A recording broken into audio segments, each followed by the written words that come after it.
Well, that's definitely in my top 3 Spider-Man films. I just love going to premieres. The applause in this theatre was just amazing.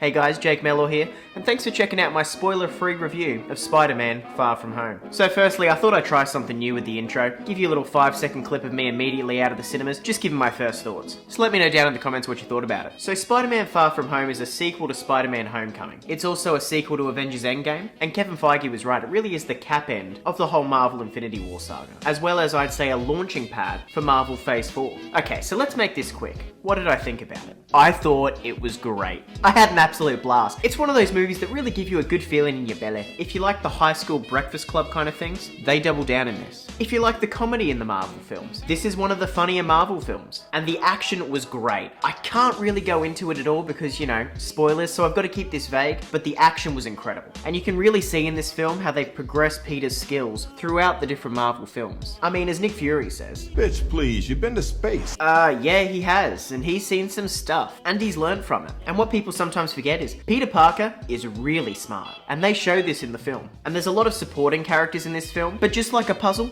they all fit into the big picture perfectly. I don't feel like any of them were overused. I don't necessarily feel like any of them were underused. And most of the comedy landed for me. The standouts, obviously Spider-Man. I still think Tom Holland as Spider-Man / Peter Parker is my favorite Spider-Man. I mean, damn, Tom Holland can act. And they also obviously have written the character very well. Like in all of his other films, Tom Holland brings a great balance between the heaviness and the naivety that a teenage superhero would have. Or to be honest, what any superhero would have. I work a job with a rotating roster, and I can barely keep up a social life as it is. And there ain't nobody trying to kill me. Well, you know, most of the time. Jake Gyllenhaal as Mysterio, loved him. He's a very layered character, all I can say. But if you've seen any of Jake Gyllenhaal's work, you know he's a hell of an actor. And funny enough, I really like the character of Ned. Most of the characters in this film bring the comedic relief, but I just felt like Ned's ones really landed the most, and I just liked him as a character. I thought he was a lot funnier and a lot more of a caricature in this film, which could be good or bad, depending on what you like. And the film really expands on the MCU as a whole, and I'm really excited to see what's to come. Now, there was a few times in the film where it did drag on a little bit.